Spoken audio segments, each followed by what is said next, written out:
You ask Tiger to solve. This deals with linear equations with one unknown. The final result is y equals 6. Let's solve it step by step. Simplify the expression. Group like terms. Simplify the arithmetic. Group all constants on the right side of the equation. Subtract 48 from both sides.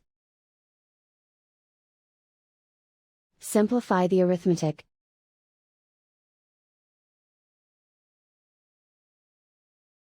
Isolate the y.